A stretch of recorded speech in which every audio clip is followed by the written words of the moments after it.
ఒకసారి యోచించవా ఈనాడే నీవు ప్రభు యేసు కొరకు నీ హృదయమర్పించవా ఈనాడే నీవు ప్రభు యేసు కొరకు నీ హృదయమర్పించవా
బయలుదేరి బయలుపడకుండా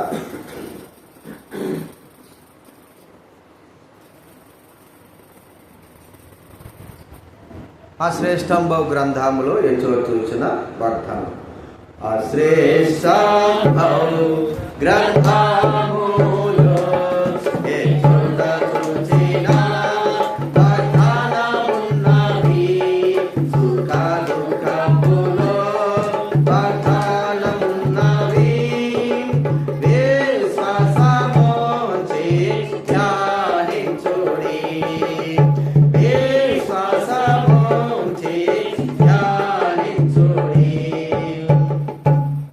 ప్రార్థన చేసుకుంటాము.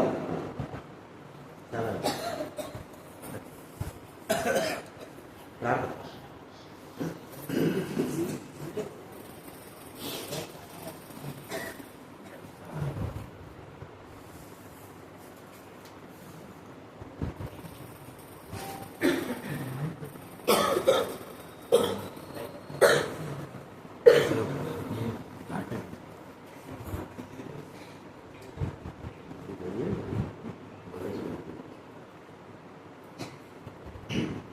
ప్రార్థన చేసుకుందామండి.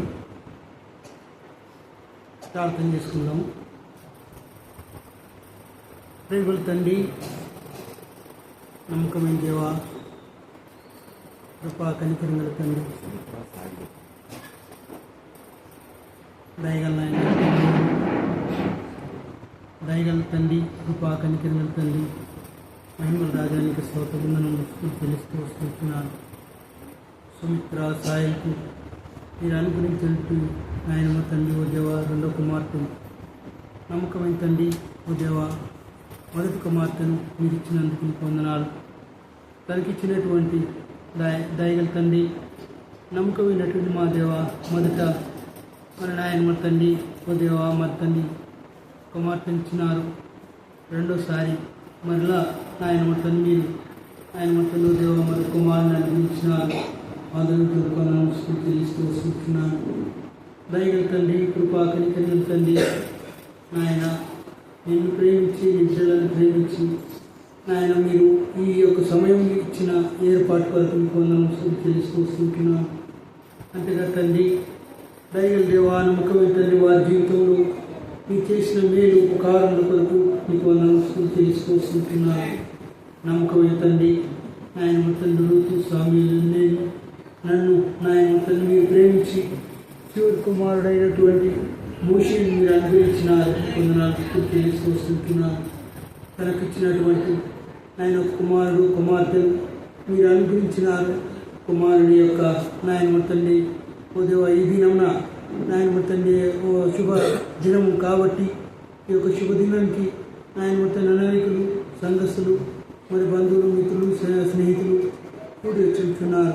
ఇంకా రానటువంటి వారిని త్వరగా నడిపించండి. ఈ కూడికి ఆదిత్యమై నడిపించండి.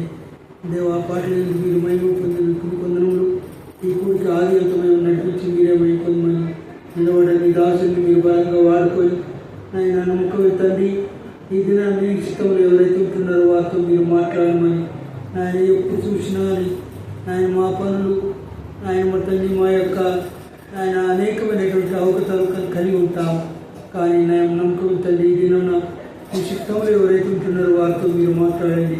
వచ్చి ఊరికని వెళ్ళి ఊరికని వచ్చి ఊరికని వెళ్ళేటటువంటి వారుగా కాకుండా తండ్రి దేవా, దయగల తండ్రి, నమ్మకమైనటువంటి మా తండ్రి అన్నాడు వకీల్ గారు ఆయన మొత్తం చేసినటువంటి ప్రార్థన ఆయన 7 దినములు ప్రార్థన తండ్రి నాయన ఓ దేవా, నాయన చివరి దినమైనటువంటి దినంగా తండ్రి నాయన ఓ దేవా, నాయన మొత్తం వారు తేలుకుట్టినటువంటి వారుగా మరి నాయన కింద పడి ఏడ్చి ప్రలాపించి నీ అంది శ్వాసం చూస్తున్నారు. అటువంటి దానంలో నీ విడలైనటువంటి వారిని మీరు కనికరించి దేవా నిలబడి నీ దాసులతో మీరే మాట్లాడి మైపొందమని ఈ స్థలాన్ని మీ పరిశుద్ధపరిచి మీరే మైపొందమని యేసుక్రీస్తు శ్రేష్టమైన ఉన్నతున్నాములు ప్రార్థన చేసుకుని పెట్టున్నా తండ్రి. ఆమేన్. ఆమేన్.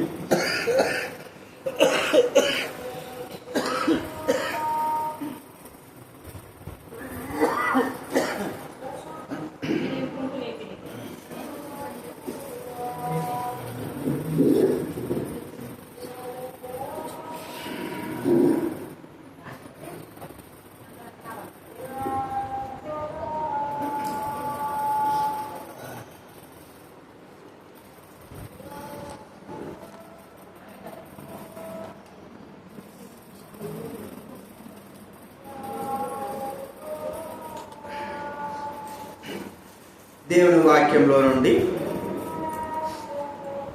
కొన్ని మాట మనం చూసుకుందాం. ఒక అరగంట సేపు మనం దయచేసి దేవుని నామాన్ని మనం మహింపరుద్దాం. దేవుని వాక్యంలో నుండి యెషయా గ్రంథం 8వ అధ్యాయము. యెషయా గ్రంథము 8వ అధ్యాయం 13వ వచనము దయచేసి మనమందరం కూడా కలిసి చదువుకుందాం.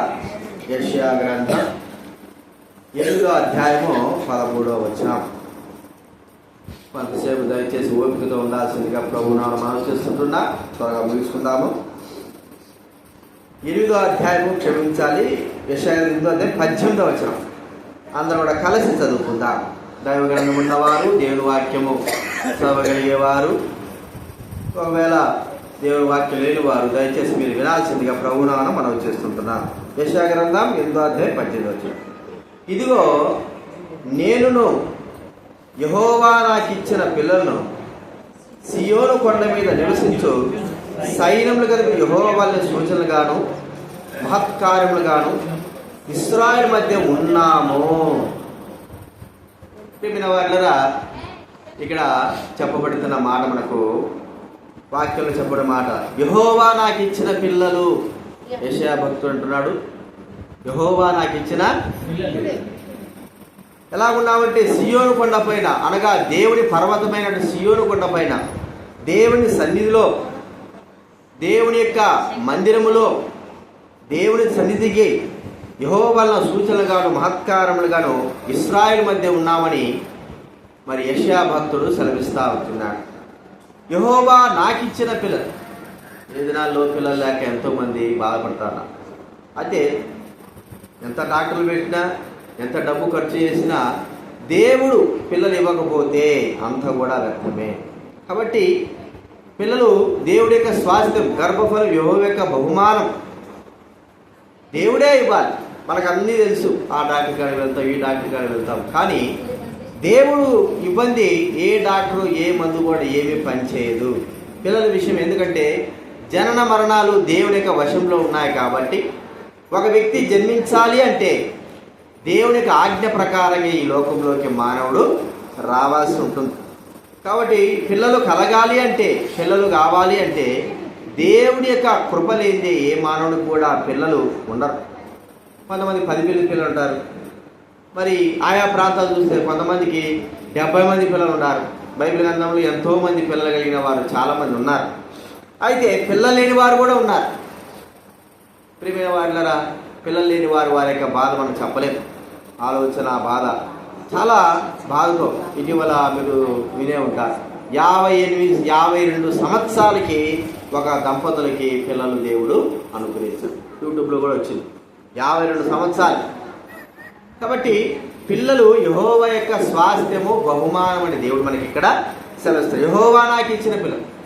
దైవ గ్రంథంలో కొంతమంది స్త్రీలు దేవుని ద్వారా వారి పిల్లల కన్నప్పుడు వారు పలికినటువంటి మాట, మోసెసు విలాసిని, వారికి దేవుడు ముందు కుమార్తెని ఇచ్చినాడు. తర్వాత అనుకోని రీతిలో మేము కూడా ప్రార్థన చేస్తూనే వస్తున్నాం.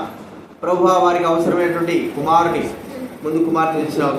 తర్వాత మీ యొక్క సంకల్పంలో, ఉద్దేశాల్లో కుమారుని కూడా ఇవ్వాలి ప్రభువా అని ప్రార్థన చేస్తూ వచ్చాం. అనుకోని రీతిలో మరి దేవుడు తన కృపను బట్టి మంచి మరి కానుకతో మంచి కుమారుని దేవుడు స్వాస్థ్యంగా, బహుమానంగా దేవుడు ఇచ్చి ఉంటున్నాడు. కాబట్టి ఒక్కొక్క కుటుంబంలో ఒక్కొక్క స్త్రీలు వారు దేవుని ద్వారా పొందినటువంటి బిడ్డలను బట్టి వారు ఎలాగా మరి మాట్లాడారు, ఏ విధానంలో ప్రభువు స్తుతించారని దైవ వాక్యములు మనకు కొన్ని విషయాలు మనము చూద్దాం. చూడండి, దేవుని గ్రంథంలో ఆదికాండం 4వ అధ్యాయం, బైబిల్ ముందు భాగంలో నుంచే మొదటి ఆదికాండం, కొత్త మందంలో ఆదికాండం 4వ అధ్యాయము మొదటి వచనం నేను చదువుతాను, దయచేసి వినండి. ఆదికాండము 4వ అధ్యాయం మొదటి వచనం. ఆదాము తన భార్య అయిన హవ్వను కూడినప్పుడు ఆమె గర్భవతివై కయ్యూను కని, యెహోవా దయ వలన నేను ఒక మనుష్యుని సంపాదించుకున్నాను. నేను చూడండి, మన మూల పితరులైన ఆదామవ్వలు ఈ భూమి సృష్టింపబడిన తర్వాత దేవుని చేత, దేవుని స్వహస్తాలతో చేయబడినటువంటి మొట్టమొదటి స్త్రీ పురుషులైనటువంటి ఆదామవ్వలు, వారికి దేవుడి భూలోకంలో మరి సంతానం ఇచ్చినాడు. మొట్టమొదటిగా కుమారుని దయచేసినాడు. ఆ కుమారుని దయచేసినప్పుడు అవ్వ అనేటువంటి ఆమె ఏమని పలుకుతా ఉందంటే, దేవుని దయ వలన నేను ఒక మనుషుని సంపాదించుకున్నాను. దేవుని దయ లేకపోతే మానవుడు ఏమీ చేయలేడు. ప్రియమైన వాళ్ళరా, దేవుని దయ మానవునికి అవసరం ఉంది. దేవుని దయ దేవుడు దయా దాక్షిణ్య పూర్ణుడు. దేవుడు దయదలచకపోతే, ఆయన కరుణ దలచకపోతే, ఆయన దయ మన మీద ఉండకపోతే మానవుడు ఏమి కూడా సాధించలేడని దైవ గ్రంథం మనకు సెలవిస్తూ ఉంది. కాబట్టి ఇక ఆదామవలు వీరికి మొదటి సంతానమైనటువంటి కయ్యను వారికి పుట్టినప్పుడు వారు ఆ అవ్వ మరి ఏమని సెలవిస్తుందంటే, దేవుని దయచేతనే నేను ఈ బిడ్డను నాకు సంపాదించుకున్నా. ప్రియమైన వాళ్ళరా, శక్తి సామర్థ్యాల చేత కాదు, దేవుని దయచేత ఒక మానవుడు ఈ లోకంలో జన్మిస్తున్నాడు. ఒక కుటుంబానికి మరి దేవుడు దయచేతనే మానవులకి మరి సంతానాన్ని అనుగ్రహిస్తుంటున్నాడు.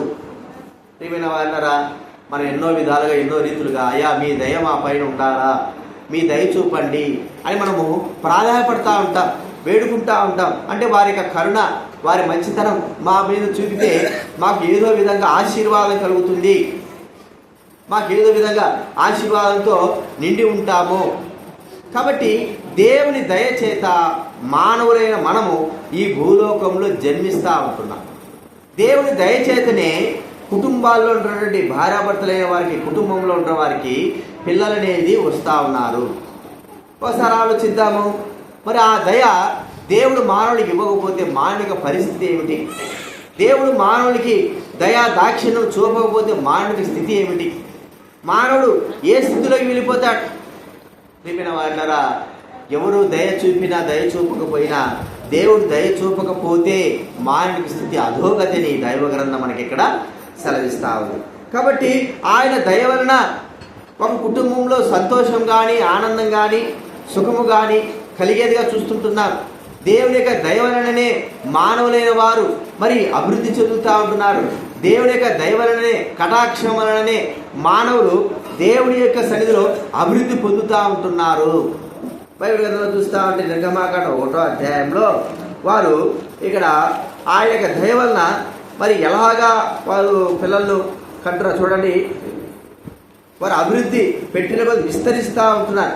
నిర్గమాకాండం 1వ అధ్యాయం 12వ వచనంలో, ఆయనను ఐగుప్తీయులు వారిని శ్రమ పెట్టిన కొలది వారు విస్తరించి ప్రబలిరి. చూడండి, ఐగుప్తులు శ్రమ పెట్టిన కొలది అంటే శత్రులైన వారు శ్రమ పెట్టిన కొలది దేవునికి దయ వారి పైన ఉంటా ఉంది. ప్రియమైన వాళ్ళరా, దయ కలిగిన వాడు, జాలి కలిగిన వాడు, ప్రేమ కలిగిన వాడు ప్రభువైన యేసుక్రీస్తు వారు. ఈ దినాన నీవు ప్రభువైన యేసుక్రీస్తు వారికి దయ కోరుకుంటున్నావా? ఆయన దయ నీ పైన, ఆయన కరుణ నీ పైన ఉండాలని కోరుకుంటున్నావా? ఒక వ్యక్తిని జన్మింపజేయాలంటే దేవుడు దయచేతనే మానవుడు ఈ లోకంలో జన్మిస్తూ ఉంటున్నాడు. ఒక కుటుంబము ఆశ్రయింపబడాలంటే దేవుడి యొక్క దయచేతనే మానవుడు ఆశ్రయింపబడతా ఉంటున్నాడు. కాబట్టి చెప్పేది ఏంటంటే దేవుని వాక్యము, దేవుని దయ వలన మానవుడు ఈ లోకంలో జన్మిస్తూ ఉంటున్నారు. చూడండి, విలాసిని మోసకి మరి దేవుడు దయగలు తెలిసినాడు, కరుణ తెలిసినాడు, ప్రేమ మరి వారి పట్ల ఉద్దేశించాడు. అందుకే కుమారుని ఇచ్చినాడు. స్వాస్థ్యమైన కుమారుని దేవుడు వారికి దయగా, ఒక ఈవిగా, ఒక వరముగా దేవుడు అనుగ్రహించినాడుగా చూస్తూ ఉంటున్నాం. మానవ యొక్క ప్రయాస కాదు, దేవుని యొక్క దయనే. కాబట్టి మరి దేవుని దయచేత మనకు పిల్లలు అనేది స్వాస్థ్యంగా, బహుమానంగా పొందగలుగుతున్నారని మనం ఇక్కడ చూడగలుగుతుంటున్నాం. ఈ పిల్లలు కలిగినటువంటి మనము మరి ఆ దయ వలన పొందేట మనము చేయాల్సిన పని ఏమిటి? మరో స్త్రీ అంటా ఉంది, ఏమని చెప్తున్నాడు చూడండి. ఆదికాండము 29వ అధ్యాయం. దేవుని దయ వలన పిల్లలు పొందినటువంటి ఆ స్త్రీ ఏమని మళ్ళా చెప్తుందంటే 29వ అధ్యాయము 35వ వచనం. ఆదికాండము 29వ అధ్యాయం 35వ వచనం నేను చదువుతా వినండి. ఆమె మరలా గర్భవతి అయి కుమారుడు కని ఈసారి యెహోవాను స్తుతించదనుకొని యూదాను పేరు పెట్టను. అప్పుడు ఆమెకు కానుపు ఉడికెను. యెహోవాను స్తుతించదను. చూడండి, లేయా దేవుని దయచేత ఆమెకు మరి కుమారుని దేవుడు దయచేస్తూ వచ్చాడు. 4వ కుమారుడు పుట్టినప్పుడు ఆమె అంటా ఉంది, నేను దేవుని స్తుతిస్తాను, నేను దేవుని గణపరుస్తాను, నేను దేవుని మహింపరుస్తాను. ప్రియమైన వారులారా, కొంతమంది కుటుంబాలు దేవుడు దయచేత పిల్లలు వాళ్ళకి అనుగ్రహిస్తే ఎంత మాత్రం కూడా దేవుని స్తుతించరు, ఎంత మాత్రం కూడా దేవుని మహింపరచరు, ఎంత మాత్రం కూడా దేవుని మరి ఆరాధించరు.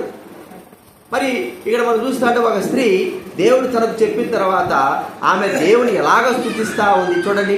లూకా రాసిన సువార్త 1వ అధ్యాయం, లూకా రాసిన సువార్త 1వ అధ్యాయము 46వ వచనం.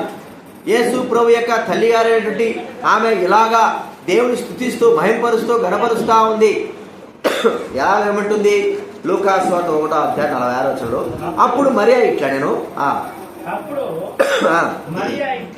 ఇట్లా నేను నా ప్రాణము ప్రభువును ఘనపరచుచున్నది,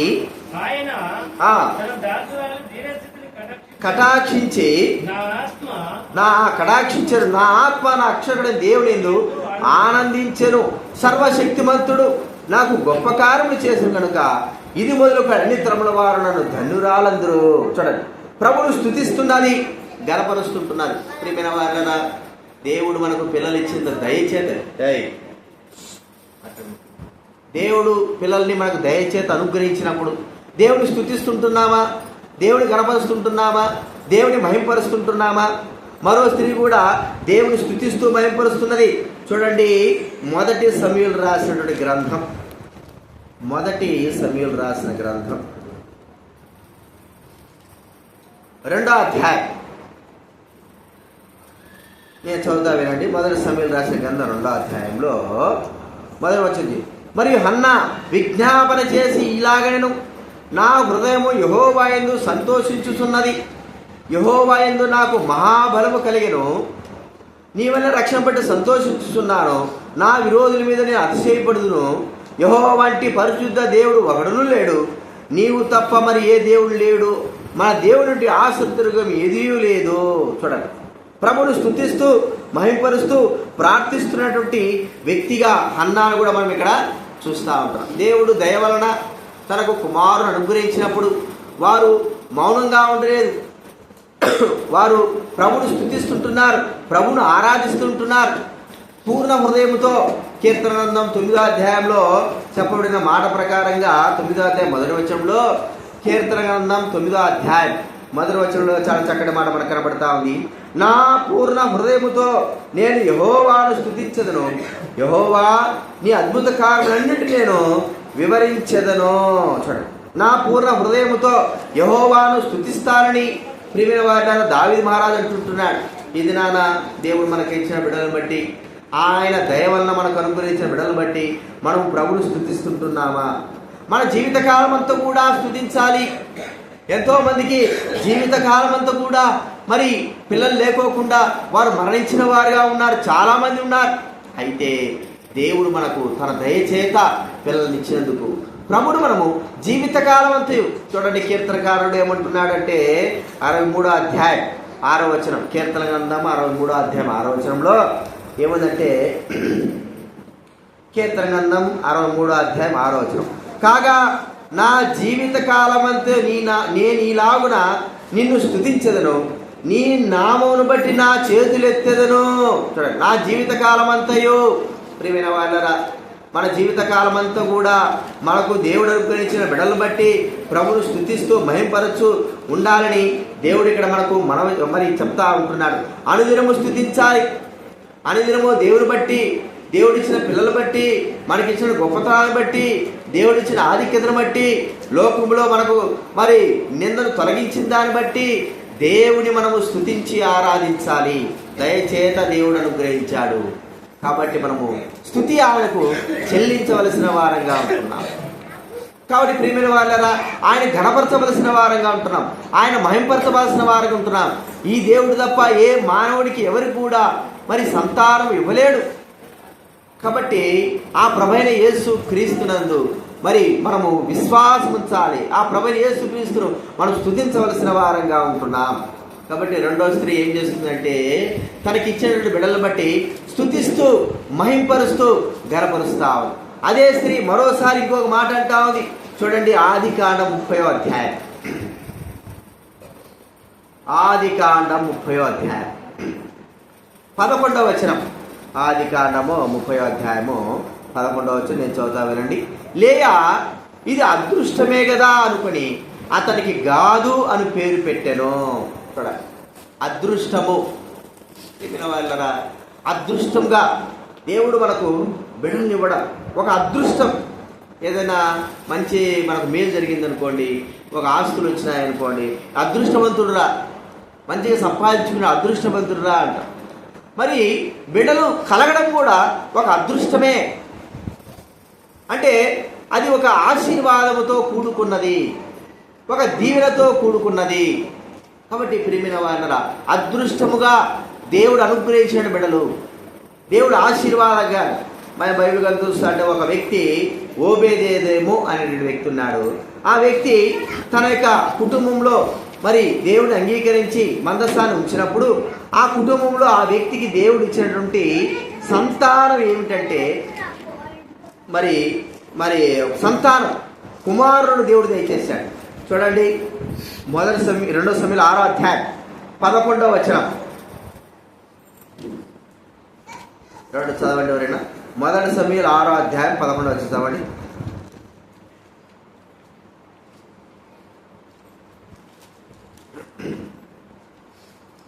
మొదటి సమూయేలు క్షమించాలి 2వ సమూయేలు 6వ అధ్యాయం 2వ సమూయేలు 6వ అధ్యాయము 11వ వచనం చదవండి ఎవరైనా.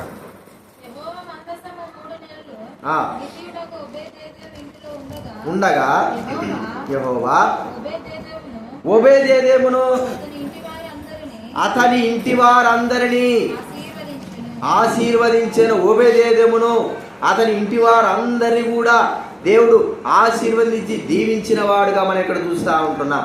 అతని ఇంటి వారి అంటే దేవుడు ఆశీర్వించి వారికి ఏం చేశాడంటే కుమారులను దయచేశాడు. ఇది ఒక అదృష్టం.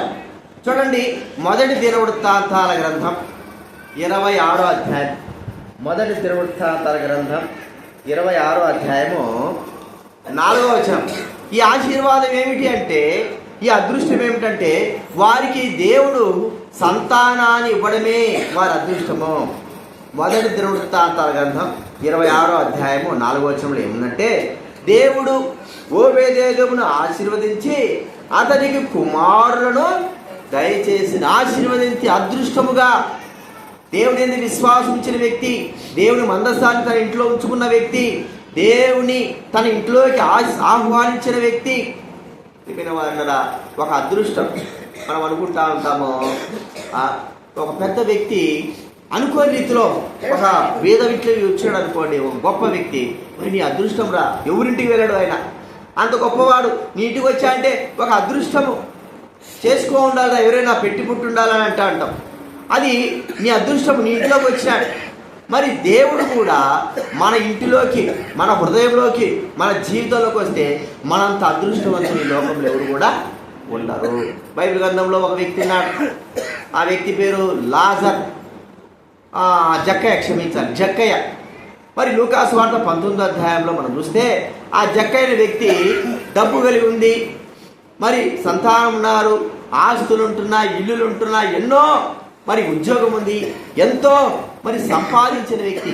కానీ తన జీవితంలో అదృష్టం అనేది ఎంత మాత్రం కూడా తనకు. ఒకనొక సమయంలో యేసు క్రీస్తు వారు తను ఉన్నటువంటి స్థలంలోకి వచ్చాడు. ఆయనే ప్రభు యేసు క్రీస్తు వారు గొప్ప గొప్ప వారి ఇంట్లోకి వెళ్ళలేదు, పేదవారి ఇంట్లోకి వెళ్ళినాడు. ఆయన ఆహ్వానించాలంటే ఎంతో కష్టం, ఆయన రావాలంటే ఎన్నో దినాలు ఎదురు చూడాల్సిందే.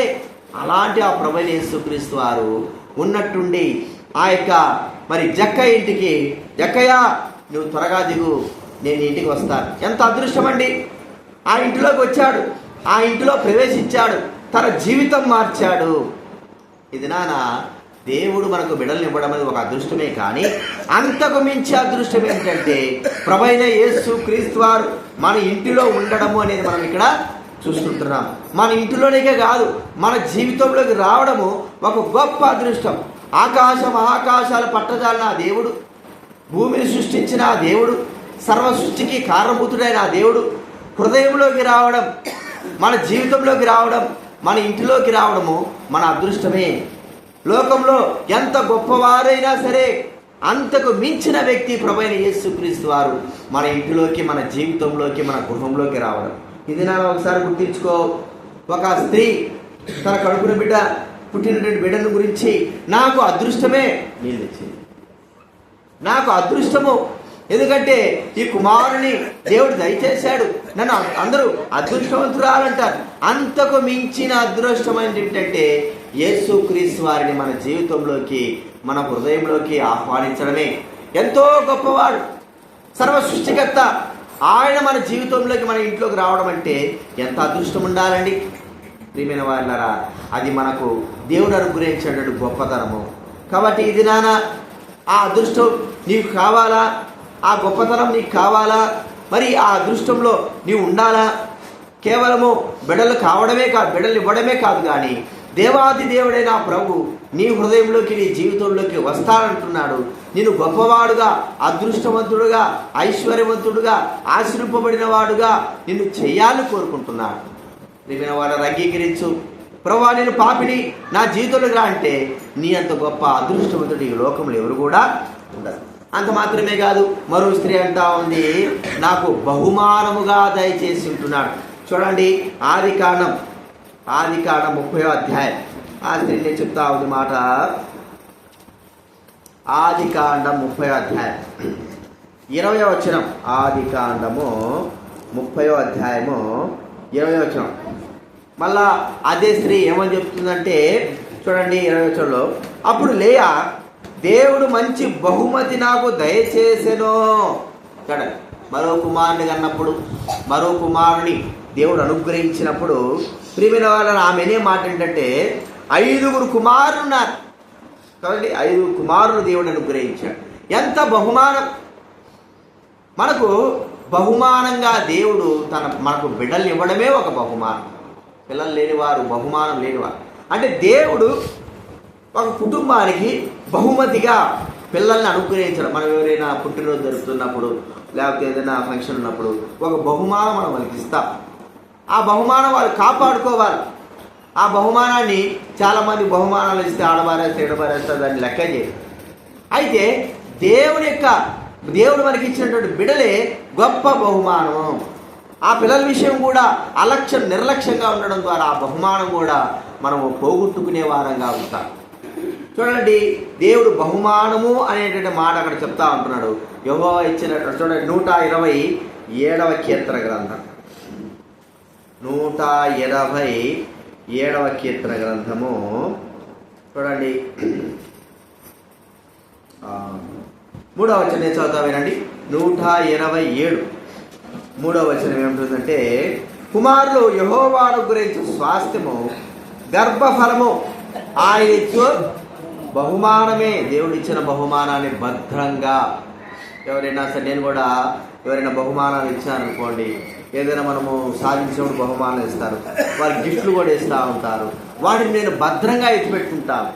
ఎప్పుడైనా సరే డేట్లు వేస్తాను, ఆ డేట్ వేసి పలానా దినాలు పలానా సమయంలో నాకు ఈ బహుమానం వచ్చింది, మరి వారు నాకు ఇది అనుగ్రహించారు, ఇది నాకు ఇచ్చారని నేను దాన్ని ఎంతో భద్రంగా, అలాగా దేవుడు భద్రముగా అంటే బహుమానంగా ఇచ్చిన మన బిడ్డల విషయమై భద్రత కలిగిన వారంగా మనం ఉండాలని ప్రభు ఇక్కడ మనకు సెలవిస్తూ ఉంటాం. బహుమానంగా ఇచ్చినటువంటి మన బిడ్డల విషయం. కాబట్టి ప్రియమైన వాళ్ళని గుర్తించుకుందాం. దేవుడు బహుమానం మనకు అనుగ్రహించి ఉంటున్నాడు, పిల్లల్ని ఇచ్చాడు. ఆ పిల్లలు బహుమానంగా ఉన్నారా? ఆ పిల్లలు మనకు బహుమానంగా ఉన్నారా? దాన్ని మనం భద్రపరుచుకుంటున్నామా? పిల్లలకి అంటా ఉంటారు చాలామంది, పిల్లలకి అంటారే కానీ ఆ పిల్లల్ని పట్టించుకొని చేయి. ఎలా ఉంటారంటే ఒక్కోసారి మేము చూస్తూ ఉంటాము, రైల్లో పోతూ ఉంటాం. రైల్లో పోతూ ఉంటే కొంతమంది పేదవాళ్ళు ఎట్లా ఉంటారంటే బట్టలు కూడా కట్టుకోలేరు, చాలా బట్టలు కూడా కట్టుకోలేని పరిస్థితిలో వాళ్ళు ఉంటారు. వారు రైలు ఎక్కుతారు, కూర్చుంటారు, పిల్లలు వదిలిపెట్టేస్తారు. దేవుడు వారికి బహుమానంగా ఇచ్చిన పిల్లల విషయమై వారు వదిలిపెడతారు. వారు అలా ఇలా తిరుగుతూ ఉంటారు, ఇష్టం వచ్చి తిరుగుతూ ఉంటారు, రోడ్లలో తిరుగుతూ ఉంటారు, ఎటువంటి తిరుగుతూ ఉంటారు. వారి విషయమై మరి ధ్యాస ఆసక్తి లేని వారిగా ఉంటారు. ఈ బహుమానం, శ్రేష్టమైన బహుమానాన్ని మనం జాగ్రత్తగా చూసుకోవాలి కదా అనేటువంటి ఆలోచన లేకుండా జీవిస్తూ ఉంటారు. కాబట్టి ప్రియమైన వాళ్ళరా, ఈ మరో స్త్రీ లే అంటా ఉంది, దేవుడు నాకు ఇచ్చిన బహుమానము, ఇప్పుడు మనకు ఒక బహుమానము దేవుడు ఈ భూలోకములు అనుగ్రహించాడు. ఆ బహుమానం ఏమిటంటే ప్రభు అయిన యేసు క్రీస్తు వారు బహుమానంగా ఈవిగా దేవుడు ఈ లోకములోకి ప్రభు అయిన యేసు క్రీస్తు వారిని మన కొరకే పంపించాడు. తన కుమారుడైన యేసు క్రీస్తు వారిని మన కొరకై ఒక బహుమానముగా ఈ లోకంలో పంపాడు. ఎలాంటి బహుమానం ఇది? యేసుక్రీస్తు వారు ఎలాంటి బహుమానం కలిగిన వాడంటే మన పాప విమోచకుడు, మన రక్షకుడు, మన పాపం నుంచి విడిపించేవాడు. మన కొరకై ఈ లోకంలో బహుమానంగా పంపబడినటువంటి ఆ ప్రభువైన యేసుక్రీస్తు వారు రక్షకుడుగా, విమోచకుడుగా ఈ లోకంలోకి వచ్చి ఉంటున్నాడు. ప్రియమైన వారులారా, ఒకసారి ఆలోచించు. రక్షకుడుగా, విమోచకుడా, బహుమానంగా ఈవిగా ఆ ప్రభువైన యేసుక్రీస్తు వారిని తండ్రి అయిన దేవుడు పంపాడు. ఎందుకొరకంటే నశించిపోతున్నటువంటి మనల్ని కాపాడడానికి, నిత్య నాశనంలోకి వెళ్తున్నటువంటి మనల్ని, పాపముల చేత అపరాధముల చేత చచ్చిపోతున్నటువంటి మనల్ని బ్రతికించడానికి ప్రభువైన యేసుక్రీస్తు వారిని ఈ లోకంలోకి ఒక బహుమానముగా ఈవిగా మన పరమ తండ్రి ఈ లోకంలోకి పంపి ఉంటున్నాడు. ప్రియమైన వాళ్ళరా, మనకు రక్షకుడు పుట్టి ఉంటున్నాడు, మనకు రక్షకుడు అనుగ్రహింపబడినాడు. చూడండి, లూకా సువార్త, లూకా రాసినటువంటి సువార్త ఆ బహుమానం గురించి మరి దేవదూతలు ఏమని పలుకుతా ఉంటున్నారు? 2వ అధ్యాయంలో ఆ బహుమానం, లూకా సువార్త 2వ అధ్యాయంలో 10వ వచనం 11వ వచనం నేను చదువుతా వినండి. లూకా సువార్త 2వ అధ్యాయం 10-11. ప్రజలందరికీ కలగబో, అయితే ఆ దూత భయపడబడి, ఇదిగో ప్రజలందరికీ కలగబో మహా సంతోషకరమైన సువర్తమానము నేను మీకు తెలియజేయుచున్నాను. దావీదు పట్టణమందు నేడు రక్షకుడు మీ కొరకు పుట్టినాడు, ఈయన ప్రభు అయిన క్రీస్తు. చూడండి, దావీదు పట్టణమందు రక్షకుడుగా, విమోచకుడుగా ప్రజలందరి కొరకై ఈ లోకంలోకి వచ్చినటువంటి వ్యక్తి, బహుమానముగా వచ్చినటువంటి వ్యక్తి ప్రభు అయిన యేసుక్రీస్తు. ప్రియమైన వారులారా, నిన్ను రక్షించాడు, నన్ను రక్షించి సకల ప్రజలు రక్షించడానికి రక్షకుడుగా, విమోచకుడుగా బహుమానంగా పంపబడ్డాడు ఈ లోకంలో. ఆయన మన పాపములను తనపైన వేసుకున్నాడు, మన అపరాధములను తన భరించాడు. మనకు బహుమానంగా ఉన్నట్టు ఆ ప్రభు మనకు విమోచకుడుగా ఉన్నాడు. ఇది నానా నీవు అంగీకరించగలవా? నీ పాపములను గుర్తించగలవా? నీ పాపముల ద్వారా నిత్య నాశనంలోకి వెళుతున్నావని గుర్తించగలుగుతుంటున్నావా? అయితే యేసుక్రీస్తు వారు కుమారుడుగా ఈ లోకంలోకి వచ్చాడు. ఆయన బహుమానంగా ఈవిగా పంపబడ్డాడు. కుమారుడుగా ఆయన అనుగ్రహింపబడుతూ వచ్చాడు. కుమారుడుగా వచ్చి ఆ ప్రభువైన యేసుక్రీస్తు వారు మనందరి పాపముల కొరకై తనను తాను అర్పించుకొని చనిపోయి సమాధి చేయబడి తిరిగి లేచి ఉంటున్నాడు. ఏదైనా అంగీకరించు. ప్రభువా, నేను పాపిని, బహుమానంగా ఈవిగా నీ కుమారుని నా కొరకే పంపి ఉంటున్నావు, నేను అంగీకరిస్తున్నాను.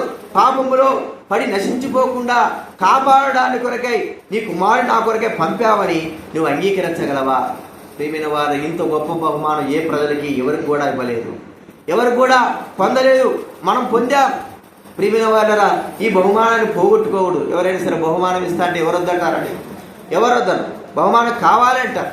అయితే ఆ ప్రభువైన యేసుక్రీస్తు వారిని ఈవిగా పంపిన ఆ ప్రభువైన దేవుని మనం ఒకసారి స్తుతించాలి. కాబట్టి 4వదిగా మరి కుమారుడు మనకు దేవుడు బహుమతిగా దేవుడు అనుగ్రహించుంటున్నాడు. చివరిగా మనం చూస్తూ ఉంటే ఎలాగంటే పిల్లల్ని స్వాస్థ్యముగా, చూడండి 127వ కీర్తన 3వ వచనంలో స్వాస్థ్యముగా, 127వ కీర్తన 3వ వచనంలో మాట చెప్పబడింది. అదే ఇందాక చదువుకున్న మాటలు. కుమారులు యెహోవాను గురించి స్వాస్థ్యము. చూడండి, స్వాస్థ్యం అంటే మనది, మనకు చెందేది, మన సొంతము అని అర్థం. బైబిల్ అది ఏం చెప్తుంది? గృహమును విత్తమును యెహోవా యొక్క స్వాస్థ్యం. చూడండి, బైబిల్ గ్రంథంలో చూస్తూ ఉంటే సామెతల గ్రంథం 19వ అధ్యాయం 14వ వచనం, సామెతల గ్రంథం 19వ అధ్యాయం 14వ వచనంలో గృహమును విత్తమును పితరులు ఇచ్చిన స్వాస్థ్యము. కాబట్టి స్వాస్థ్యం బహుమానం. ఈ స్వాస్థ్యం ఎవరు? బైబిల్ గ్రంథం ఈ స్వాస్థ్యముగా దేవుడు అనుగ్రహించి ఉంటున్నాడు. చివరికి ఆ స్వాస్థ్యం కూడా ప్రభువైన యేసుక్రీస్తు బైబిల్ గ్రంథంలో ఇప్పుడు ప్రభు అంటున్నాడు, నేనే మీకు స్వాస్థ్యమును కదండి, నేనే మీకు స్వాస్థ్యమై ఉన్నాడు. యేసుక్రీస్తు వారు స్వాస్థ్యముగా మన కొరకై, అంటే మరి మన సొత్తుగా, మనవాడిగా ఈ లోకంలోకి వచ్చి ఉంటున్నాడు ప్రభువైన యేసుక్రీస్తు వారు.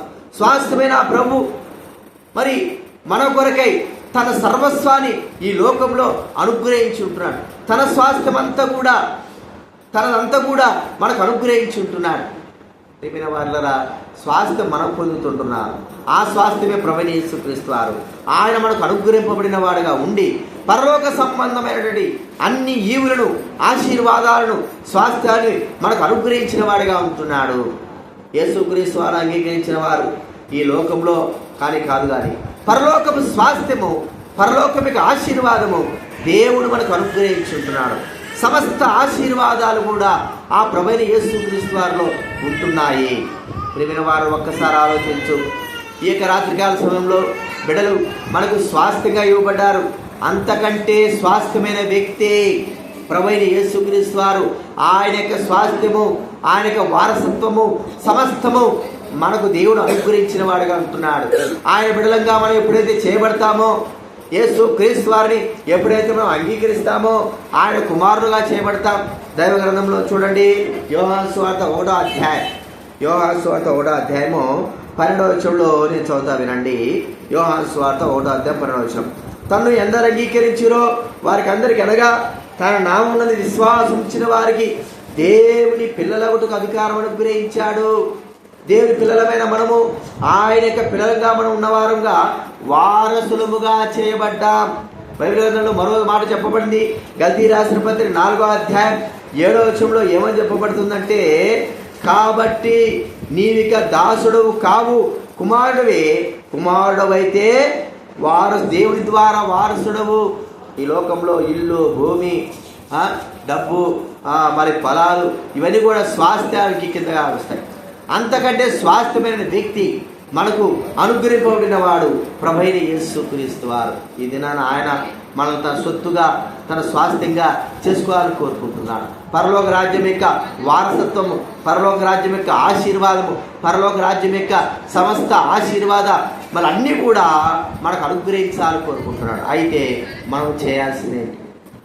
మరి ప్రియమైన వాళ్ళని మనం ఆయన బిడలుగా మార్చబడాలా, ఆయన బిడలుగా మనం చేయబడాలా. ఆయన బిడలుగా ఎలాగ చేయబడతాం?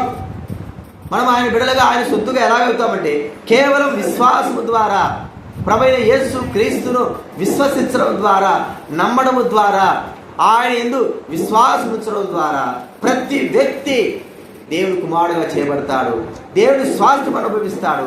పరలోక సంబంధమైనటువంటి వారసత్వానికి అంతటి కూడా వారసుడు కాగలడు. కాబట్టి ఈ రాత్రికాల సమయంలో మనం ఇక్కడ ఆలోచిస్తే విలాసిని మోదస్ వారికి ఇచ్చిన కుమారుడు ఉన్నారు. వారి యొక్క ఆస్తి అంతట్లో కూడా స్వాస్థ్యం బహుమానంగా ఆ కుమారుడు పొందబోతాడు. ఒక దినాన పొందుతాడు. ఒకవేళ ఇప్పుడు ఆ వ్యక్తికి చిన్న పిల్లవాడికి చెప్పినా కూడా అర్థం కాదు. కానీ ఒక సమయం వచ్చినప్పుడు ఆ వ్యక్తి తన తల్లిదండ్రులైనటువంటి వారంతా స్వాస్థ్యాన్ని తను పొందగలడు. ఎందుకంటే ఈ కుటుంబంలో జన్మించినాడు కాబట్టి. వేరే కుమారుడు అయితే వేరే వాడిని తీసుకొచ్చి స్వాస్థ్యంగా మనం అంటామా? ఇవ్వం. మన స్వాస్థ్యం కానీ, మన ఆశీర్వాదం కానీ, మన వారసత్వం కానీ ఎంత మాత్రము మరి వేరే వాళ్ళకి మనం ఇవ్వం. మన కడుపును బిడ్డిన బిడ్డలకే మన స్వాస్థ్యం కానీ, మన యొక్క బహుమానాలు కానీ, లేకపోతే మన వారసత్వం కానీ మనకు కలిగినంత కూడా మన కడుపును బిడ్డిన బిడ్డలకే మనకు అనుగ్రహింపబడుతుంది. అలాగే దేవుడి యొక్క బిడ్డలుగా చేయబడిన మనమందరికి కూడా దేవుడి యొక్క స్వాస్థ్యం ఇస్తాడు. ఈ దినాన దేవుడి బిడ్డలుగా చేయబడతావా? ప్రభా, నేను పాపిని అడగలుగుతావా? కొత్త జన్మ పొందుతావా? నీ పాపములు ఒప్పుకుంటావా? ప్రభువైన యేసు క్రీస్తు వారిని నువ్వు అంగీకరిస్తావా? ప్రియమైన వారరా, చాలామంది అనుకుంటారు మతంలో మారాలా, లేకపోతే ఆస్తులు రాయాలా. ఇవన్నీ అవసరం లేదు. ఇవన్నీ అసలు వేస్ట్. దాని గురించి ప్రభువైన యేసు క్రీస్తు వారు ఎంత మాత్రం అది దేవుడు మనకి ఇచ్చాడు. కానీ యేసు క్రీస్తు వారు మన నుంచి కోరుకునేది అంటే హృదయంలో చోటు. మన హృదయంలో ఆయనకు స్వాస్థ్యం, మన హృదయంలో ఆయనకు చోటు. ఇది మాత్రం కోరుకుంటున్నాడు. మనము యేసు క్రీస్తు వారిని రక్షకుడుగా అంగీకరించండి. రక్షకుడుగా అంగీకరించడానికి గల కారణం ఏమిటి? మన పాపముల కొరకై యేసు క్రీస్తు వారు చనిపోయాడు. మన పాపను భరించాడు. ఆయన చనిపోయి సమాధి చేయబడి తిరిగి లేచి ఉంటున్నాడు. అందుకే యేసు క్రీస్తు వారిని మనం అంగీకరిస్తుంటున్నాం. ఆయన అంగీకరించడం ద్వారా మనం నిత్య నరకానికి తప్పింపబడతాం. యేసు క్రీస్తు వారిని అంగీకరించడం ద్వారా నిత్య స్వాస్థ్యమైన పరలోక రాజ్యానికి వారసులుగా చేయబడతాం. కాబట్టి ప్రియమైన వాళ్ళారా, ఈ నలుగురంతులు వారు ప్రభు దయ వలన బిడలు పొందారు. ప్రభుని స్తుతిస్తూ వచ్చారు. వారికి ఒక అదృష్టంగా దేవుడు అనుగ్రహించాడు. బహుమతిగా, స్వాస్థ్యంగా దేవుడు అనుగ్రహించాడు బిడలైన వారు.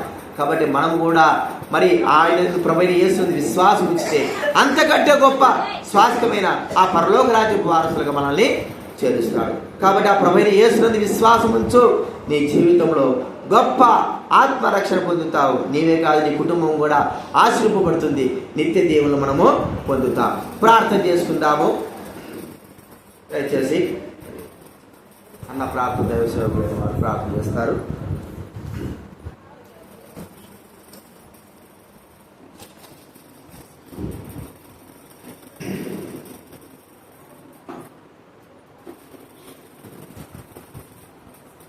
పరిశుద్ధుడైన దేవా యేసయ్యానికి స్తోత్రాలు తండ్రి, నీకు వందనాలు ప్రభా. మరి ఇంతవరకు నాయన ఈ సేవకుల ద్వారా ఈ వాక్యం ద్వారా మాట్లాడుతూ స్తోత్రాలు. గర్భఫలము యెహోవా బహుమానం అని వాక్యం చెల్లిస్తున్నారు. తండ్రి వందనాలు చెల్లిస్తున్నారు. కుమారుడు యెహోవా స్వాస్థ్యమని వాక్యం చెల్లిస్తూ ఉంది నాయన. తండ్రి నాయన పరిశుద్ధుడైన స్తోత్రాలు చెల్లిస్తున్నాం. మరి ఎందరైతే నేను అంగీకరించదు మరి అందరూ కూడా నీ పిల్లలుగా, నీ కుమారులుగా, అయాని కుమార్తెలుగా ప్రభా మార్చబడతారని, రక్షించబడతారని, నిత్య జీవ వారసులుగా అవుతారని ప్రభా. అయ్యా తండ్రి రాకడకు ప్రభా తండ్రి రాజ వారసులుగా మార్చబడతారని వాక్యం చెప్తారు. పరలోక ఆశీర్వాదాలకు వారసులని అయ్యా తండ్రి వందనాలు చెల్లిస్తున్నాం. వారసులని వాక్యం దాన్ని మీరు మాట్లాడుతూ స్తోత్రాలు తండ్రి. ఈరోజు మోషేను మరి తనకి ఇచ్చినటువంటి భార్యకి ఇచ్చినటువంటి ప్రభా అయ్యా రెండవ బహుమానముగా ప్రభా తండ్రి కుమారుడికి స్తోత్రాలు చెల్లిస్తున్నాం ప్రభా. నైనా దీని సందర్భంగా ఈరోజు ఎన్నో వాక్యాన్ని బట్టి అయ్యా ఎందరైతే ఈ వాక్యం అంగీకరించారో వారందరూ కూడా రక్షించబడుతురుగాక, మారు మనసు పొందుదురుగాక. అయ్యా తండ్రి ఇదే రక్షణ దినం, ఇదే అనుకూల సమయం అని నేత్రం సర్విస్తుంది కనుక నాయన నీకు స్తోత్రం. ఈరోజు విన్న ప్రతి వాక్యాన్ని హృదయం నీరుడు ఫలితం చేసి రక్షించమని ప్రార్థన చేస్తున్నాం. ఈరోజు ప్రత్యేకంగా రక్షణ విన్న ప్రతి వారిలో హృదయాలు తెరవమని ప్రార్థన చేస్తున్నాం. వారి ఆలోచన తలంపులు తెరవమని ప్రార్థన చేస్తున్నాం ప్రభా. నీకు స్తోత్రాలు ప్రభా. అదేవిధంగా నువ్వు వారికి ఇచ్చినటువంటి ఆ బిడ్డలను కూడా ప్రభా బహుమానులుగా ఇచ్చినటువంటి నీ బిడ్డలను కూడా మీరు ఆశీర్వదించండి ప్రభా. నీకు స్తోత్రాలు ప్రభా.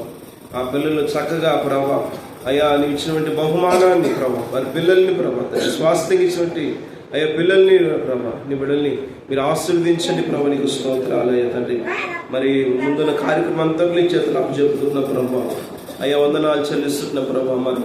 మరి తొట్టెలు వేస్తుండగా నీ సహాయం చేయండి. మరి దీని మొదలుకొని తన జీవితాన్ని బాకి దేవుని దయందును, నీ దయందును, మనుషుల దయందును ప్రభా తండ్రి నీ బిడ్డ వరదలకు సహాయం ఇచ్చేయండి ప్రభా. నీ దూతలు ఆజ్ఞాపించండి ప్రభా. నీకు స్తోత్రాలు అయ్యా. అయ్యా తల్లి గర్భం నుండి నన్ను ఉద్వేదించే వాడు నీవే అయ్యా.